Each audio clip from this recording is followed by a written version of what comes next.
Bij u aan tafel zit Jordan bestuurlid van de Frieske Boeren Premium, Auke Postma. Welkom. Dank u wel. Ja, de Frieske Boeren Premium. Maar eerst maar even vertellen aan de mensen die het net weten wat een Frieske Boeren Premium is. Nou, een boerenpremium, ken misschien de meesten wel. Hè. Die waren vroeger, dan had ik het op het begin van de vorige eeuw, mag ik zeggen. Waren die broekt door de boeren, nou, zat ze nou eigenlijk een kroon en een trekkerbroek. Weer de premium toen het middel om op het land te komen. Vooral in het lege midden en in het zuidwesten van Friesland. Daar waren ze vooral broekt. Dus, en die boeren, ja, die premium, die waren dan maken meestal door een plaatselijke smid. Dus ze gingen wel een idee, ze hadden er ongeveer uitzien, maar daar was net echt een standaard tekening van. En daar kwam een mesje op, die kwam dan vrij 4 voorop te staan, zodat ze zoveel mogelijk lading erin gaan komen. En dan, dan wie een geus te sturen, dan kon ze er op ziel van Laan naar de pleersta. Dan doen ze net alles te bomen. Dat wie je het vroeger dus zo? Ja. Ze hebben net meer broekt. Nee, klopt. Ik heb me trouwens in een keer ship dan een beeld door de hollen van een film van vroeger van een Giethoorn, inderdaad, de Hinze Zek. Hè? Ja. Een beroemde Nederlandse film waarvan ik even de naam kwijt ben. Oh, maar, van helpen ze even. Ja, de vervaren. De vervaren. Ja, de dorenhobby. Ja, maar daar wie je inderdaad dat beeld en een beesten erop en zijn. Maar goed, dat beeld. En, dat beeld, ik in Noord-Holland hier, de Bob Amsterdam in die wereld. En daar waren de premium broek, dat waren dan weer andere types, met die 83 wat oors. Ja. Maar in ieder geval, de Frieske Boeren Premium had dus als doelstelling om die oude premium in stand te houden. Ja. Om ze weer op te knappen, want er ben ik een heel protte die ben in verval rijken, die alleen nergens onder water of heel verrusten.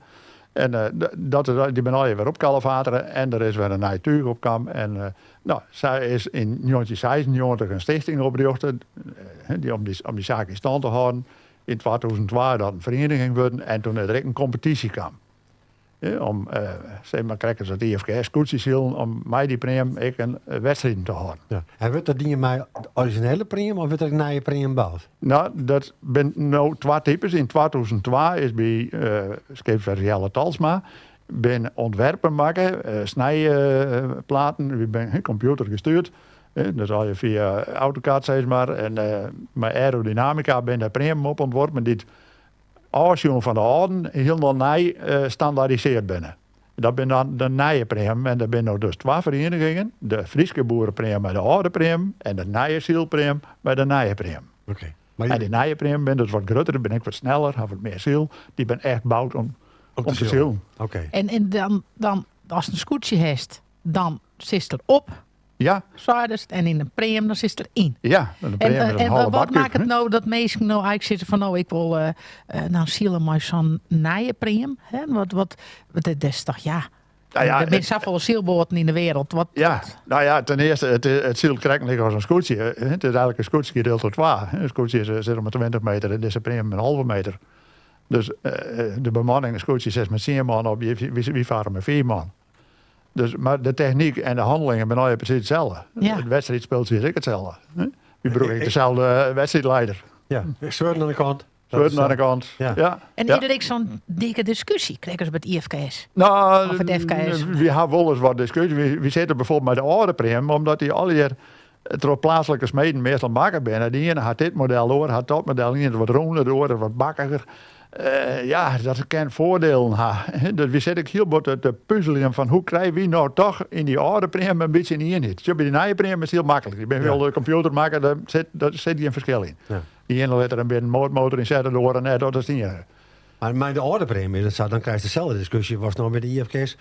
Ik krijg van dat ieder of de SK's had het ik gewoon. Ja. En dat er minder zeil op maat op mij. Dus een jongetje kan daar maakt het zeil om volwaan. Maar nee, net jongetje kan er met maar in ieder geval. Mag het natuurlijk. Maar er is een gewoon, zeg het met zeil. Maar doordat die premium verschillen binnen, ja. Wat kennen we daar wat in van? Maar is dat ik te zin dan in de wedstrijden van dat ga ik het even over de oude premium? Ja? Dat in de oude premium bij de wedstrijd altijd dezelfde voorop is? Nou, dat is wel een beetje saai, ja. Ja, dan krijg je het wel. Die discussie inderdaad. Ja. En hoe krijgen we dat wat binnen? Want nou, daar hebben we dus een aparte commissie van ingesteld. Wat het uitpuzzelen is. Maar we blijven bij die verschillende modellen zetten. Wat van die ene wat voordelen en nadelen oplevert. Maar hoe fanatiek is de club? Want in de SKS bijvoorbeeld en de IFKS, daar ben je natuurlijk ontzettend fanatieke mensen. Ja, nou, je hebt wel herkend dat in de IFKS, die man... Van de Boel weer, die was echt te railleren. Ja, nou ja, het is bij ons, is wel fanatiek in de wedstrijd, dan kunnen we maar niks. Hè? Ja. Nee, de wedstrijd hebben we het heel gezellig, maar in de wedstrijd dan is het behoorlijk fanatiek. En ja, vooral bij de Orenprem hebben we wel wat een kopgroep en een groep die eronder zit. Eigenlijk ben een beetje twee groepen niet in Marcelo, zeg maar. Dat vinden we wel een beetje jammer, maar... Hey, en dat is heel moeilijk te realiseren. Dan best je even om te praten over het naaienprogramma of de activiteiten die je op Prim hebt. Op Prim. Vertel. Nou ja, zo die competitie die wordt meestal zult in de Zuidwesthoeken. De afsluitende wedstrijd wie altijd in Terhennen, want daar is de vereniging opgericht. Nu hebben we sinds 2 jaar varen we gezamenlijk de competitie met de naaienprem. Dus we starten in 2 klassen. 10 minuten achter elkaar. Dan kunnen we dus in één wedstrijdleiding daar in één wedstrijdwetter. Ja. Dus nu hebben we de locaties ook wat verloren. We gaan dit jaar, straks in maart, voor het eerst op de Burgermar, het eerste weekend van de competitie met de naaien en de Orenprem. Wat leuk. Ja. Maar hoe moeilijk weer dat om mensen hierheen te krijgen? Want dat is wel een dingetje. Want zo de meeste prem die komen daar wat uit het midden en uit het zuidwesten van Friesland. Die met dan op sleepje heen. Ja, maar wie met altijd daarheen? Ja. Zo, we gaan in januari 2 prem. Nou, wij komen dan van 1 maart. De leidt prem, dus Burgum Mar is huisstuurwetter. Nou, de naaienprem, daar ben ik een peer van hier uit Burgum. Maar hoe krijg je hier dan heen? Want ik stel in Libische Kind, ik ben ooit belusten bij het eerste... bij het scootjeshiel in de Woorden. Ja. Nou, de eerste keer weer een trotslaand succes. Dat weer echt weet fantastisch. Ja. Maar de keer erop, dan weer echt een crime om de mensen heen te krijgen. Moest je bijna betalen worden om ze hierheen te krijgen. Ja. Wat nou je voort? Ja. Nou ja, zo slim is het buurt net zo. We moeten daar altijd heen. En zoals ik zei, we zullen nog de competitie gezamenlijk. Van de naaienprem ben ik een aantal hier uit deze hoeken wij. En dus de verhouding lijkt nog een beetje hoor, dus is het voor hun net een heel groot probleem om je heen te komen. Maar daarom zijn we door eerst de proloog, 2 maaien, zaterdag, hebben we de proloog, dan testen we even van hoe staan we ervoor. Ja. En dan het weekend daarop doen we dan een jongen 10 maaien, doen we de competitiewedstrijd. Zo dan hebben ze in 1 keer... Zo bedoel ik al je lezen. En hoe bekostig je dit al hier? Want dit is natuurlijk, een dure hobby, denk ik. Het is een dure hobby, maar een hobby kost heel. Dus nee, het onderhoud. Of een soort zelfredzaamheid, zelfwerkzaamheid. Een soort zelfredzaamheid. We hebben nu Sprem, die moest ik wel wat nodig gaan gebeuren van de winter. Daar hebben we dan, wij zijn Jon, is Sprem jong, zeg maar. Dus in december dan trainen we dan en bij de winter dan klussen we. Juist, ja. En moet ik elke keer naar zeil op? Nee, dat is wel een beetje te kijken. Ja, maar zo bij de SKS is dat wel, hè? Dan Ja. Nou, we zijn wel heel wat met die zeilen bezig, dat wel. Ja. Dus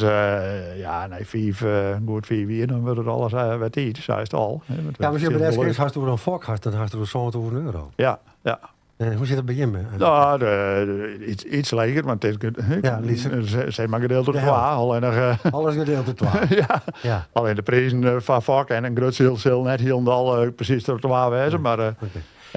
Hey, nou, in maart, dit is het proloog, hartstikke mooi. Dan gebeurt er eindelijk wel eens wat op de Burgermar. Dat is natuurlijk prachtig, maar er wordt heel weinig zield. Ja.